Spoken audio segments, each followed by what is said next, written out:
crazy to say this 2 years ago. Yep. That's absurd. And I remember thinking at the time before we had Feline on camera, like, oh God, high tide. I actually I echo that sentiment. When we watched 2 years ago, and I think it was Glenn Jones who was in the sideboard, he's like, yep, we're going to have high tide on. And we're just like, why do you hate us? Yep. Why do you dislike us? And then Feline, not only did she won very quickly and destroyed everyone. We got out of there pretty fast. No. Well, Gataxian Probe is going to show the hand of Time Spiral, Force of Will, Brainstorm, Flusterstorm, a Candelabra, another copy of Flusterstorm, and a Flooded Strand. For a minute there, I thought that was a Caracas, but it's just a Flooded Strand. So for those of you who are not that familiar with Legacy, the way that Feline's deck works is the signature card here is High Tide. That allows her lands to generate more mana. She plays it alongside a variety of untapped land effects, most notably Candelabra of Tanos. There's a couple other cards involved there. That allows her to cast Time Spiral, generating mana as she goes. This can be finished off with some sort of Storm Kill, Blue Sun Zenith for a bunch, or what have you. But High Tide plus effects that untap her lands cause her to generate mana as she draws cards. Now, of course, Chris's goal here is to kill her before she does all of those things, because when High Tide's actually starting to go off, it's actually pretty difficult to stop.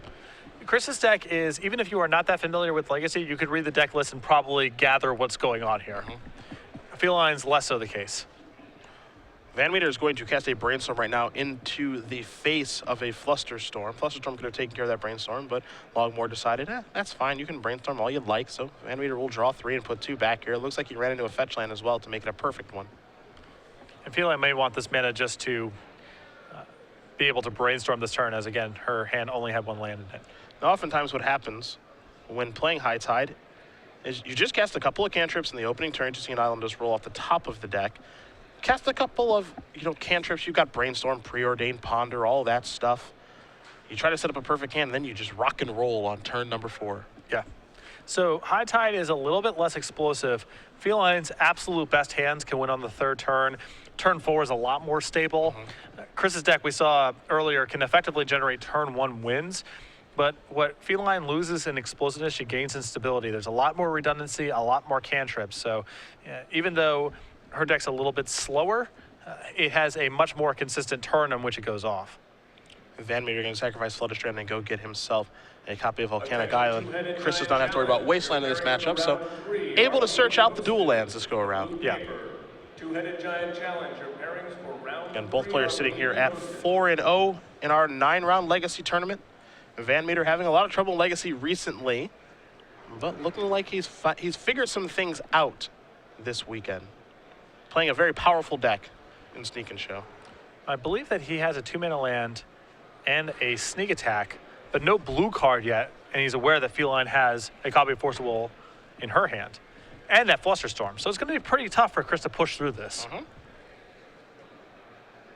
Now, what Chris could do here is he could just cast this one, force Feline to Force of Will, plus remove a blue card, just to get that part of the game over with. Because I don't think Chris is going to win a counter war to get Sneak Attack through, because Longmore has 2 copies of Flusterstorm in her hand. Yeah, this is tough. The problem is that Sneak Attack is really valuable for Chris, in part because Feline's Disruption is Flusterstorm. So Show and Tell is just going to be fraught with a lot more peril than Sneak Attack is. Well, I just like the idea of, okay, I'm going to cast this one. You have to force one moving a blue card. Your deck actually cares about having a high density of cards anyway. And then if I draw like a Sneak Attack the next turn, cool, let's go off. Yeah, the thing is, well, it cares up to a point. I think the fact that it does give him a high upside draw and Sneak Attack means that your play is correct, but Feline doesn't really need that big of a density of cards. I mean, 4 lands, a High Tide, and a Time Spiral, and she's good to go. And we're off to the races. Yeah. Force of Will, removing a Cunning Wish is going to take care of that Sneak Attack. I thought for a moment we might see Longmore remove Flusterstorm, since she has 2 copies, but that is not the case. Just draws, plays an island, passes the turn back over to VanMeter. VanMeter will take a draw. It's a copy of Show and Tell. Now, I think the fact that Feline has a Brainstorm means that she can keep Flusterstorm in her hand for 1 more turn, because the upside on that card is very high if Chris's hand is set up a specific way. And then if not, simply shovel away 1 or both copies. Question here, of course, is VanMeter going to go for it? He would be able to play a land, cast a Show and Tell, and play around Flusterstorm, which would be for 2. Well, the problem is that he's aware Feline has a Brainstorm. So does Feline make the can problem, Brainstorm and then Flusterstorm for 3. And I believe that Feline wants to Brainstorm anyway. And it looks like Chris wants to Brainstorm as well, so that's exactly what he's going to do. So hit 1, 2, and 3 cards added to VanMeter's hand. He'll take a look at Force of Will, another copy of Show and Tell. He'll move those around, and this is a situation again where we could just see Chris run out of Show and Tell just to run out of Show and Tell. He's got to just try to power through. Yeah. No. In the last turn for Feline, she just drew and passed the turn really quickly, so VanMeter basically just taking another turn here. Which is curious because a lot of Feline's setup is sorcery speed. I mean, there's Ponders, Preordains, Merchant Scrolls. She has a ton of stuff to do on her own turn. Mm-hmm.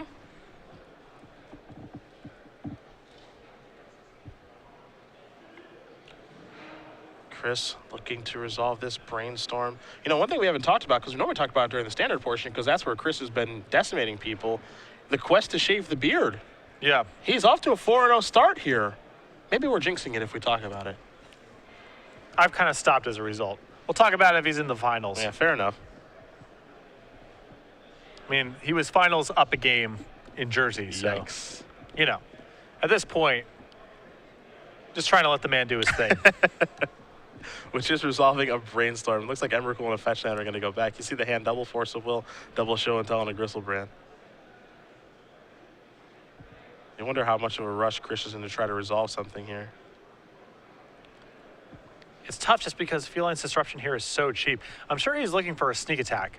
Then he doesn't have to worry about Flusterstorm Better at least. card, yeah. He can also win in one turn as opposed to over the course of a second turn. Also true. There's a Strand.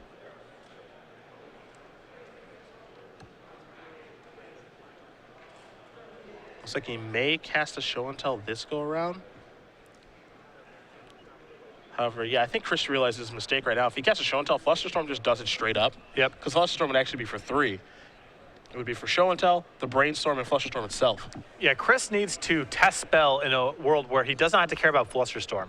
He can't afford to run any valuable cards straight into Flusterstorm. He needs to make Feline either have to play a second Flusterstorm or play some other piece of Disruption. Just a Brainstorm in the end step here. Longmore actually making a move here on the end step. So 3 cards coming. 2 will go back in just a moment. I'll see if Longmore wants to sacrifice this fetch land or not. The answer is no. Take a draw. That is not a good sign for Chris. Feline's hand is already pretty rolled up. This is a Preordain. Hit 1 and 2. Those cards are going to go to the bottom. Mystery card coming.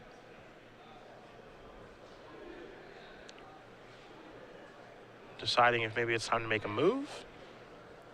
Just going to pass the turn back, potentially. And that's what it's going to be.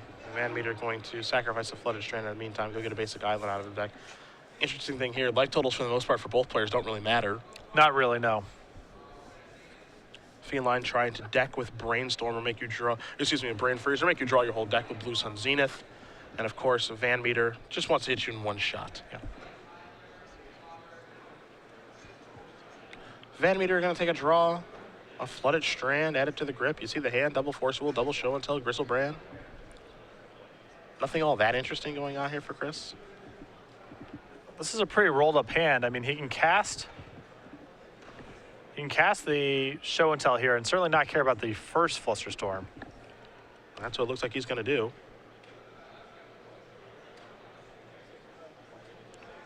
And with 2 Force of Wills in hand already, if Chris is able to get this Gristlebrand into play, he's got a huge shot at winning this game. We've got a response. It's going to be a Brainstorm.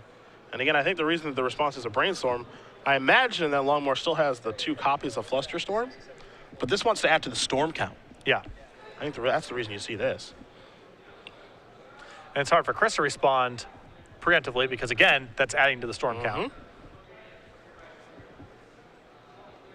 Flusterstorm, a great tool to be using in this matchup for Longmore. Going to put 2 cards back very quickly. Assess the situation.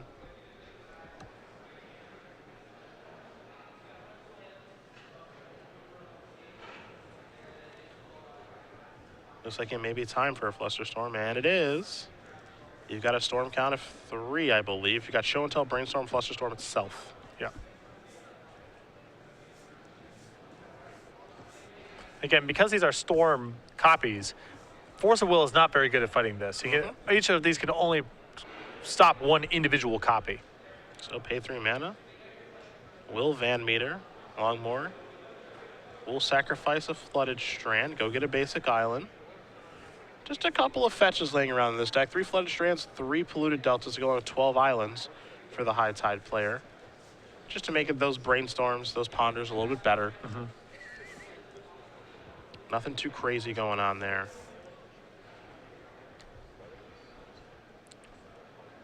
Now this may be the other Flusterstorm. And it is.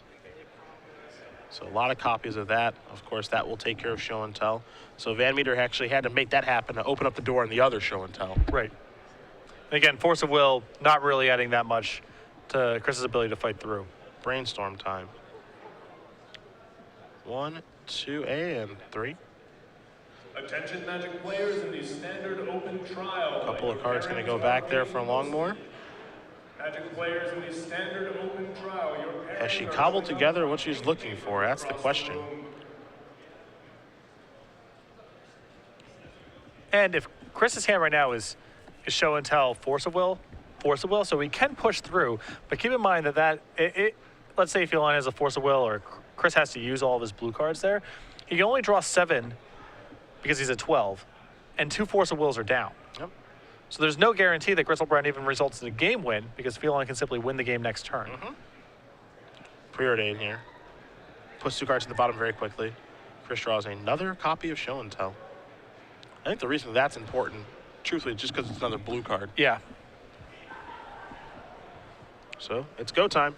And time to put something into play. An island and a Gristlebrand. I think Longmore was probably hoping that was Emrakul. Yes. Which is a very strange thing to say, but I actually think that's the case. Well, Emrakul is at least a free pass for 1 turn. Yeah. But Chris with 2 Force of Wills in hand now, it's going to be a tough game for Feline to win. All she can do is draw and pass the turn back and hope for the best. VanMeter will take a draw. It's a copy of Emrakul. Gonna activate old Gristledad. Gotta imagine he's looking for a sneak attack now. Get it over in 1 turn. Try to get the perfecto. Yep. Looking for a red card in the grip. I see one. Yep. There's a Cataxian probe too. Can clear the way. Make sure everything's safe. That is a powerful hand of magic cards right there. It sure is. See if he wants to pay for the probe here. If he thinks the coast is clear, doesn't need to. Looks like he will pay. Looks like he's going to go down to 3. Got to be a little careful here. Yeah, but since Feline provided no resistance last turn, it's safe to assume there's not much resistance left over. And given the circumstances, her hand's pretty good. Yeah, I mean, Force Flusterstorm in a Time Spiral. I've seen worse. Better than I would have anticipated, given that the Gristlebrand resolved last turn and then nothing happened on Feline's turn. Yeah. Wasn't able to find a Scroll or a High Tide, it looks like. That's all. Those are the 2 cards that really matter. Yeah. If you're Chris here, you don't have to force through the sneak attack in this situation. You have Gristlebrand in play. You've got a great hand. Multiple copies of Force Will, multiple blue cards, a Spell Pierce. So I think it would be convenient to be able to cast Show and Tell here and it resolve and kill in 1 shot, but I don't think you have to do that. Well, I still think he's happy to test the waters here with that sneak attack and nothing else. He's going to have to discard a hand size. He has nothing else to do with his mana. And Feline has to use a Force of Will. And if she loses the Flusterstorm, presumably to the Force of Will, that means that it's pretty easy to win next turn. And there's a hard cast Force of Will. I'm checking the storm count. The storm count is 3 for Flusterstorm here. I think that's what Chris is interested in. You've got Probe, Sneak Attack, and Force of Will being cast. So then Chris is deciding, all right, do I want to have this battle? Flusterstorm gumming things up. I see a little Spell Pierce action here. Yeah, I think Chris here is happy to leave, if he Spell Pierces here, Feline presumably will use the Flusterstorm. She's down to just Time Spiral against Chris's multiple Force of Wills. So at that point, Chris can just let this go and defend himself easily over the next couple of turns. That's Flusterstorm. Again, VanMeter sitting at 3. And actually, and I like this a lot because, okay, this takes care of everything. My sneak attack doesn't resolve. That's fine. You know, I don't have to have that much of a fight because here's the thing. He's going to go down to 2 here to take care of that, to put sneak attack into play. He can't search for a red land. Yeah. Because all of his volcanics are in play. So he can't actually put Emrakul into play right now anyway. Now, this may have just been him saying, well, I just really, really want sneak attack into play just to kill you next turn. Yeah. And that's fine. And he still has Force of Will left over in all this too. Yeah. So there's no draw that Feline has that kills him.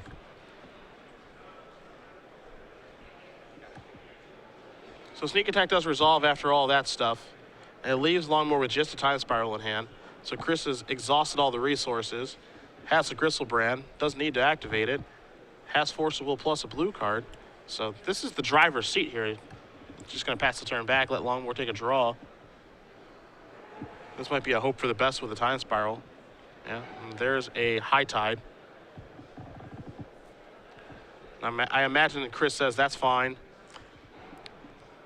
And Longmore has to hope that there's no forcible over there. It doesn't matter. Chris can force this or the time spiral. Mm-hmm. And he says, I'll force this.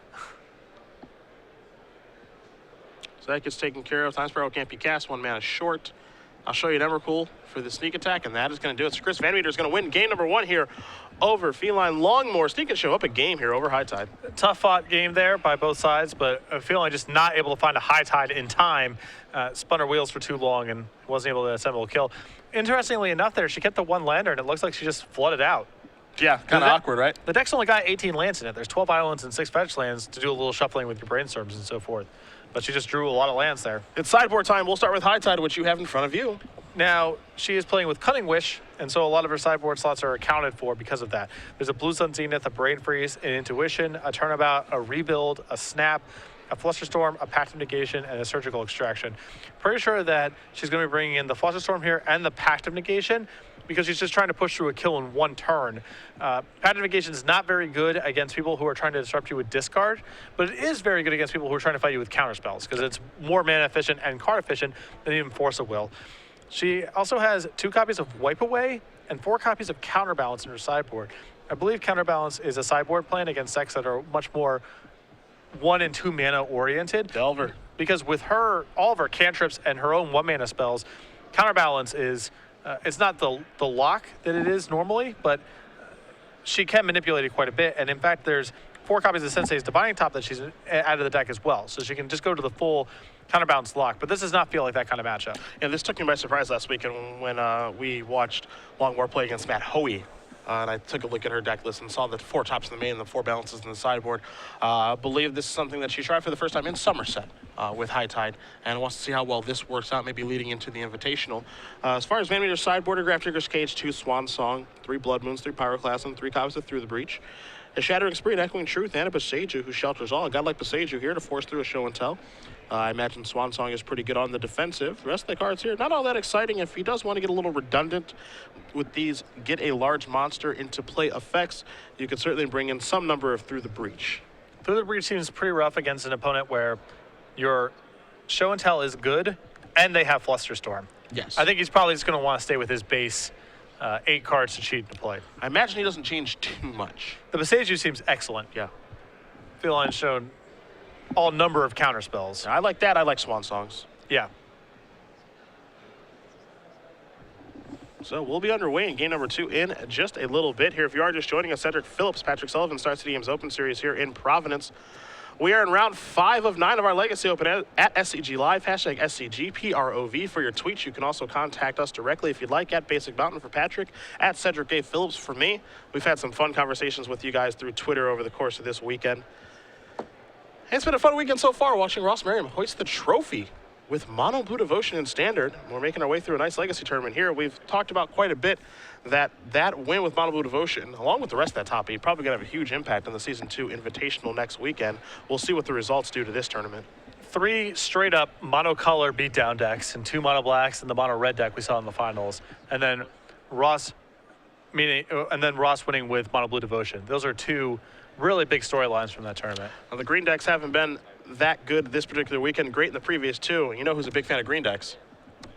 Brian Kibler. That's correct. He's also a big fan of lounging on a couch. He likes to do that with that winning smile and that 10. Look at that. That hair is a 10. It's a 10. That is a 10. I wish I had that hair. It is a 10. And you can get a hold of this playmat and all of its beauty at Star City Games. We're selling these now at the Open Series as well on the website for you. You can find out more information about it there. But really, who could say no to that face? It is charming in its own way. I think that's a compliment. In a roundabout way? Sure. You take it however you like. I think Brian will do the same. Of course, you can find these at any Open Series events and, of course, on StarCityGames.com.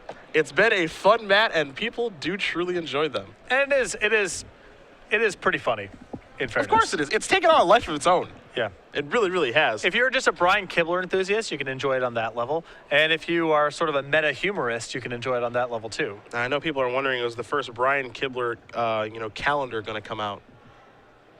What do you think about that? Why not? Absolutely. All 12 months. What do we have left that we're trying to protect? Yeah. Why not? All 12 months, maybe in costumes of green creatures and dragons. Who knows? There's a lot of range there, I think. Yeah. See both players taking a look at opening hands here in Longmore. Again, going to be on the play. VanMeter on the draw as he did win game number 1. Now that dog Shiro, on the other hand, I would purchase a Shiro calendar. Absolutely. That's a winning dog. Yeah. That is a high-quality dog. I'll tell you one thing Brian does right on Twitter. There's a lot of Shiro on his Twitter. Oh, he knows where his bread is buttered. That's That is for sure. correct. It is the pooch. Yeah. That is a winning dog as VanMeter again going to take a mulligan down here to, it looks like 6 cards. Yeah.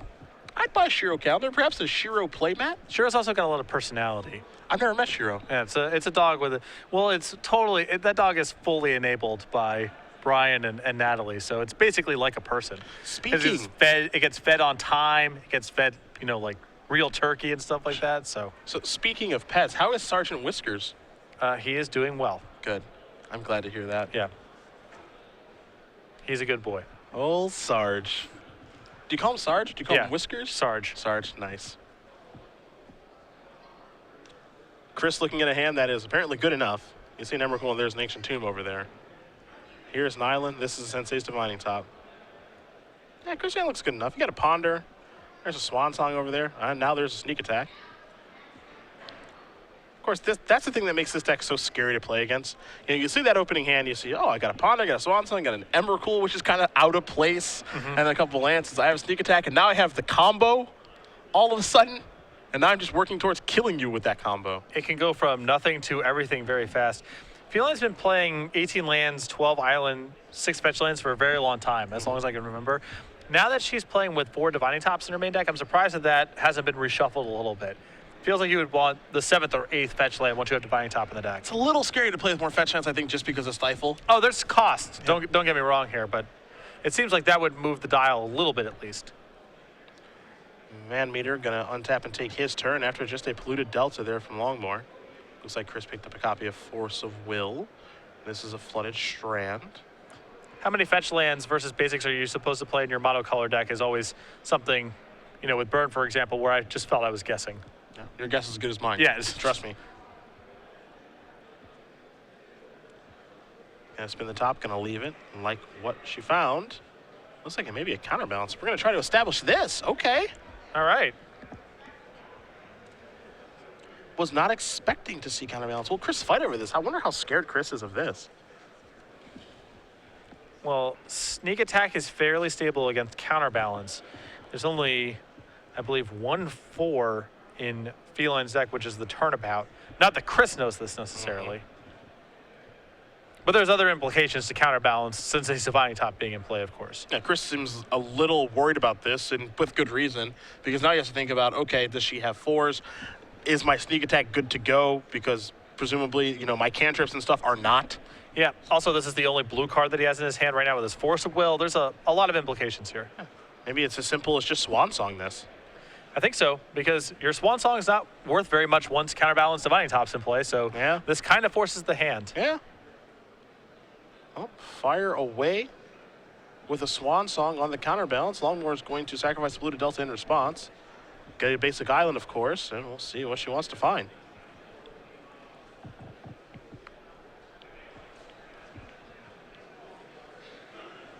Is it time to spin a top? Is it a Flusterstorm again? Decisions.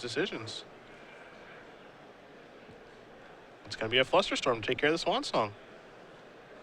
So a whole bunch of those are going to take care of that. Yeah, that's the third spell this turn. However, the shields are down right now. VanMeter are going to sacrifice a Flooded Strand. This is probably going to be a Volcanic Island. There that is. Yeah, Chris can ignore all this by just successfully resolving Sneak Attack this turn. Yeah, so that's all that it really takes.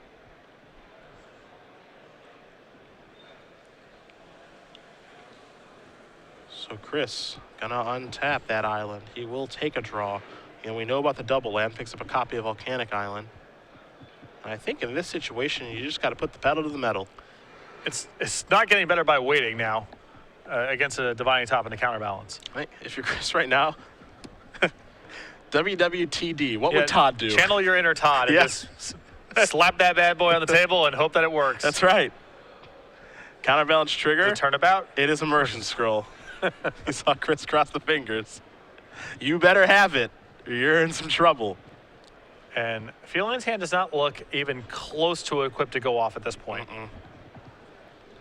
Longmore going to take a draw, picks up that Merchant Scroll.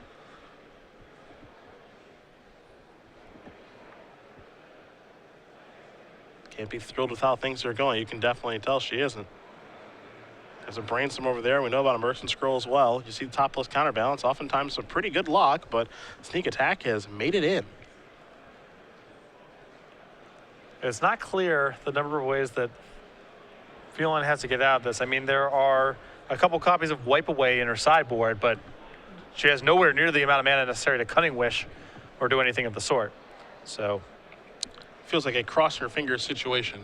And like we know Chris doesn't have a big monster. And I've got some bad news. I'm afraid I have some bad news. Yeah. Yeah. Trigger. Emrakul.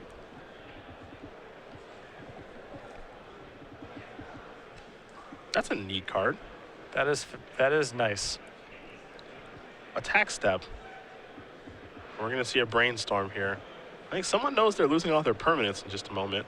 Yeah. Trying to reset up and hope for the best. How? Annihilation complete.